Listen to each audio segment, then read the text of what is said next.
Welcome back to Racing Rundown here on YouTube. I'm Eric DeCoster, and this Breeders' Cup preview, we'll be taking a look at the Grade 1 Breeders' Cup Distaff. Of course, one of the highlights of the Breeders' Cup card each and every year.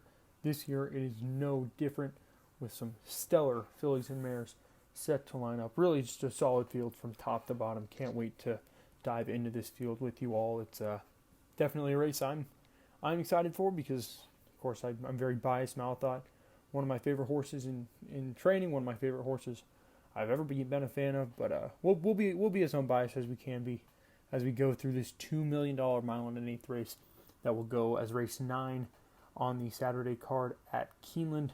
It is the 7th of the 9 races that will be Breeders' Cup races on Saturday, and it is the 12th of 14 throughout the weekend. We'll start with the one, Malathaat, of course. Well, if you're a regular visitor to Racing Rundown Airwaves, you know the love that we have for this filly. Big runs every time. She is 9 for 13 lifetime, never worse than third in her career, and her last 2 races have been exceptional. She's looked very good, bouncing back from a rough little summer there in the Ogden Phipps and the Shuby, where she was second to Clairiere with 2 very impressive victories in the personal ensign, beating Clairiere, and then a dominant win in the Spinster over this course to prep for this race. She's 3 for 3 at Keeneland. She appreciates the distance. She just doesn't turn many hairs wrong. Even her off days are good races. So nothing to not like about Malathaat in here. Key will be sitting a good, comfortable trip. I mean, she's proven it, I feel like, in some of her recent starts to be able to sit close to the pace, and that's very beneficial for her because there's not a ton of speed here. And we'll talk about that more as the preview goes on, but you'll see the speed is not very prevalent in this spot. So what really needs to happen for Malathaat to be successful is sit a closer trip than maybe we think. We usually think of her as a true off the pace type. She doesn't need to be that horse, and I think if she can sit just a little closer, she's going to be in good shape. But she has every chance in the world to win this race. The 2 is Blue Stripe, the former Argentinian star who actually made her first start in this race a year ago at Del Mar, ran 7th, beaten 16 lengths. But this has been a good year for her. Since acclimating to America, she's 2 for 3, some strong victories in the process, and last time out, won the Clement L. Hirsch Grade 1 at Del Mar. Very sharp victory, beat some okay fillies and mares. Desert Dawn and She Dares the Devil were 2nd and 3rd, so certainly can't knock her on that. But at the same time, this is a tough race, and she's going to need an even bigger step up to contend with the Pletcher duo, the Asmussen duo, among others. So she's a good horse. I mean, it's hard to knock a horse that's done the nice things that she has done this year. And I think that you can't really... I think people might say, look to her. The first thing to knock on her is last year she didn't run well against very similar horses, Malathaat, most notably Clairiere as well. I don't think that's fair. I don't think what we saw in the Breeders' Cup, that was off a huge layoff, big first-time U.S., all these different factors. She's going to be much better for it this year, but I do think she is just a touch outclassed at this rate in her career. The 3 is your Kentucky Oaks winner from this year. Pretty cool, actually. I do want to mention this. I did pass over it with Malathaat. I guess it's a bit more fresh in the mind with Secret Oath. How about the fact that we have the top 2 Kentucky Oaks finishers from not only this year, but from 2021 as well. Of course, we have Secret Oath and Nest 1-2 in the Oaks in May of this year, and last year Malathaat and Search Results throw it down. So that is just a very cool little nugget that we get in this race. Great to see some fillies putting forth some longevity in their careers here. Going to be fun to see all of these horses who've had good careers to this point come together, and Secret Oath certainly fits that bill. Since the Oaks win, she's over 4, but she's placed up multiple times. The Alabama was a strong race. I mean, she was beaten 4 lengths, but Nest looked just better that day. She was certainly better over that Saratoga surface than Secret Oath was. And then the Cotillion was disappointing. 3rd, beaten about 8 lengths, but Society just kind of ran them off their feet in there. I think it's fair to think Secret Oath is a touch better than that race because Society just really had everything her way, and she took full advantage of it, winning by about 6 lengths on her own right. But it's not a good look when you've lost to 2 of the contenders in here in Society and Nest in your last 3 starts. But let's not act like she didn't beat her on the dot, Nest at least, in the Kentucky Oaks. And I guess in the Coaching Club Oaks, she had finished in front of Society as well. So that's worth noting. She has finished in front of those two horses that have beat her to this point. Has she fallen off form? I think it might be fair to say. But on her best day, I think she can really run with this field. I feel like we've forgotten that since May because of what's happened since. Clairiere is the 4. Steve Asmussen's first charge in here. Looked like she might be taking the older mare division by storm. Then the personal ensign happened. The report she cut her tongue, wasn't the same horse, all this different stuff. She was clearly very detached. I think that's fair. But at the same time, Malathaat has proven more times than not that she's better than Clairiere. And then, obviously, Clairiere and Malathaat threw it down twice this summer. Clairiere getting the better of her. So I think a lot of people are still of the mindset that, oh, Clairiere had one-off race, she's better than Malathaat. Let's not forget, Malathaat has finished in front of her on multiple occasions. And Clairiere, she doesn't bring her race every time like Malathaat does, at least in my opinion. I think she runs decently, but there have been multiple times it's felt like she's a touch below.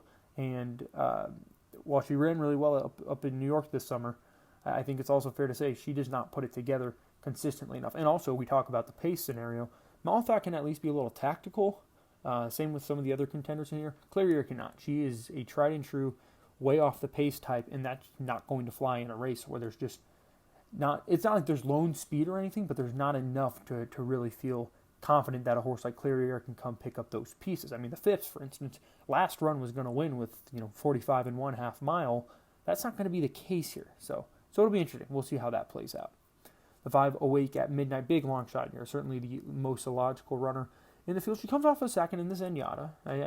That's a very big positive in her corner. She won in an allowance race 2 back as well. She's rounded into form since a little freshening after getting blasted in the 8 Bells at Churchill.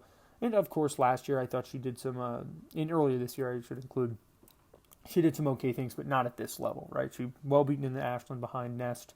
Good enough second in the Zenyatta, but Bob Baffert didn't think enough of Midnight Memories to even ship her out to try this race, so why would I trust the horse that finished second to that one? You can't. I will say, maybe a threat to press the pacer. She always likes to be closely placed, and I would think she is probably going to sit close to Society, or as close as she can to Society in the opening stage. So she is a factor from that aspect. Might help your Clairieres and your Malathaats, and maybe even your Secret Oaths of the world. Nest is the 6. She's the morning line favorite, 9-5. Every right in the world to be with what she's done in her last 3 races. Of course, we know what she did getting prepped for the Kentucky Oaks. Slightly tough trip. Caught her finishing second. Ran a big race in the Belmont behind stablemate Modonegal. And then went on this nice winning streak that included 2 Grade 1 wins in the 3-year-old filly races at Saratoga. So, Nest, she's the package, right? She has done everything right. But I will say, I think it's very fair to question what she has beaten. Obviously, last time was her first start against Elders. But those are not Breeders' Cup Distaff quality horses. That's just a fact. They are not that good. Of course, she was going to coast against that bunch. And then before that, her wins in the Alabama and the Coaching Club American Oaks were great, but she really only beat Secret Oath, who I really just don't think got over the track. And as I mentioned earlier, has proven at a point in the year to be better than Nest. And I think that's something we do need to consider, that she has not faced the Malathaats, the Clairieres, the Search Results of the world. Those are 3 very classy 4-year-old fillies. And they've all faced each other. They all know what it's like to bang heads against one another, and we know what can happen. They run good races every time. And I'm not saying, Nest on visual alone, incredible. But it is fair to wonder, can a Malathaat, a Clairiere, Search Results make up that gap instead of, a first to act or a hybrid Eclipse? They're so much better. They're going to put up a fight. So very intrigued to see how that'll play out. But she's, of course, a player because she's done everything right her last 3 races. But it's also fair to acknowledge she has more questions than I think anybody else in this race when it comes to who you've beaten. 7 is Search Results. We've referenced her a handful of times. Now let's discuss her. 2 wins and 5 starts this year. Never worse than 3rd. She's matched up against Clairiere and Malathaat twice and actually done very well. The Ogden Phipps, the fact she only lost by 2 1/4 when pressing a rapid pace in there, incredible. And then she was only a half length off Malathaat in her most recent start. So tons of good about Search Results. I thought she really proved the ability to be a 2-turn horse in the Molly Pitcher. That was something I always kind of had a question about. And even with some okay runs as a 3-year-old, I didn't think it was really emblematic of her true ability at the distance. But I feel like maybe with this extra year, the Molly Pitcher was a race that really showed, yes, she can handle those type of things. And I think it's fair to say, you look at the second and third place finishers from that win. One came back to win a stakes at Saratoga. Army Wife came back to place and earned some Grade 1 black type in the Spinster last time out, running second behind Malathaat. So beat a quality field, ran well with Malathaat. She can sit a good stalking trip too, or I would say more of a pressing trip. I imagine they'll let Society clear from the outside, who we'll touch on in one moment. But other than that, she can be in the perfect spot, and she has the talent to do it. I think it's fair to think she might be a little under the radar type in here. I don't think she's one to go against. Obviously, she's never proven to be better than Malathaat or Clairiere.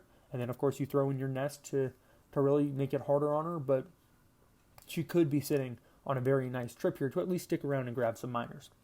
And finally, the 8 Society filly, who took a gigantic step forward last time out when winning the Cotillion at Parks. Just kind of went for broke from an outside post, went hard on the front end, and never looked back, and looked very impressive in the process. A huge progression for a filly who, when switched to the Steve Asmussen barn, won her first 2 starts and looked good doing it, but wasn't dominant.